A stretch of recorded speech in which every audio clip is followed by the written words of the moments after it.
Okay, my name's Martin Long from Mzuri and Springfield Farm. Today we're establishing a cover crop. It's one of the last days in August, and we love this subsoiler. This is the Mzuri Rehab. It's a low disturbance subsoiler. We're starting with a leading disc that's spring loaded. The disc can pivot side to side, so it's always pulling central to the leg. The leg has been designed to give us minimal disturbance but still do the job. We do get a lift of the profile right across the width of the machine. It has wings that we can vary in width and tungsten carbide tips, so all the bits of the ground do its job nicely. And the bit that we really love about this machine, if we're looking straight behind it here, we have really from the leg quite little disturbance, although the whole profile has been lifted. But the real trick is this. Can't really quite see so clearly with the harrow behind, but here, this packer, the twin sort of D-shaped rings are equally spaced behind the leg. We haven't put anything there, just here, so this is where the disturbance is. We concentrate on all the weight to re-establish the ground here into what we consider something pretty useful to drill into, and a very weatherproof finish. Or if you're going to go straight over that drill, it's absolutely fabulous. It really is the seedbed, well, the preparation for a seedbed that we're looking for. But today, as you see, we have the stock seeder on. We get on very well with the stock seeder. It's simple, very easy, and very accurate. It comes with its own controller, but today we have it into the ISO bus of the tractor. Makes it very simple to operate. Then we have our own delivery pipes here. This particular chute has a sort of peg in the middle that diverts the seed to land here and here. So we get a nice band of seed, whether we're establishing rape, as I say, cover crops. We've put all sorts of things in, pumpkins, maize for headlands where we want to encourage wildlife, sunflowers, so whatever goes through there, this will put into the ground. We're on a 500mm spacing. That's great for rape, great for cover crops. We get on very well with that. So as I say, behind here, that's lovely. The seed now has come out of the tube, it's been packed into this, and to be honest, that's a good job in itself. But today I'm taking the opportunity to show the option of the harrow bar. On the harrow bar today, we're running paddles on it.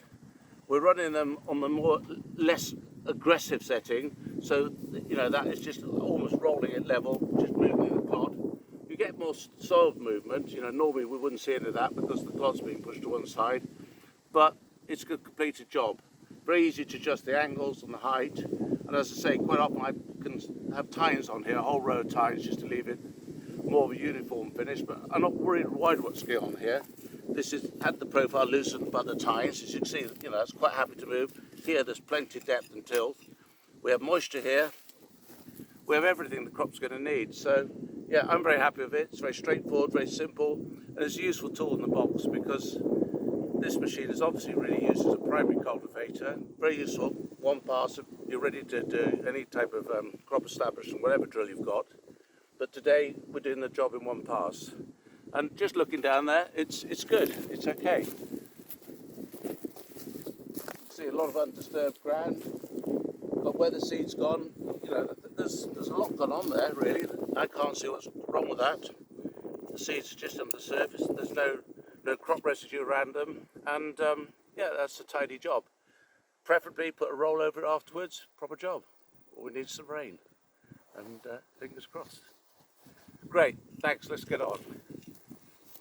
Okay, on second thoughts, I'm going to take this opportunity to show you about the paddles down.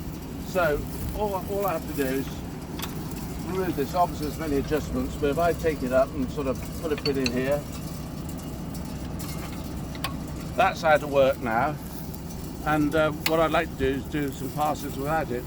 I never can make my mind up what's best. It always seems to grow, but Ben, if we can just do a couple of passes and we'll see what it looks like, see what the difference is.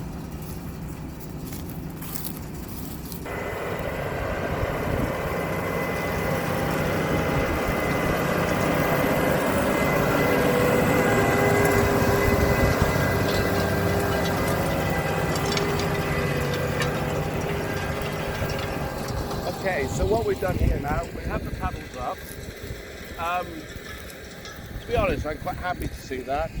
It's showing the machine in its raw state without the harrow bar. So we can see that here, the seed has been distributed here.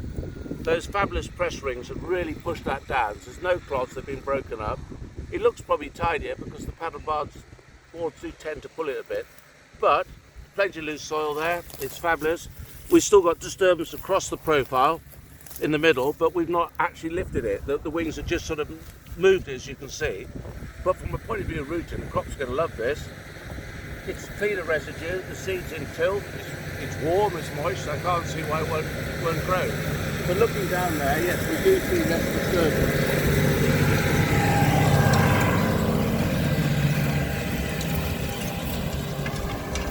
So coming across the rows, this is without the paddle boards, no harrow, nothing, just a basic machine. And then we come on to here where we first started. And really the difference is, it's probably a cleaner row, it's been pushed, but it does tend to just throw a bit of soil to one side. Does that really matter? Don't know. Pay the money, make your choice. But I'm happy with both. Hope this has been some help to you, and hopefully there'll be an update when it does come up.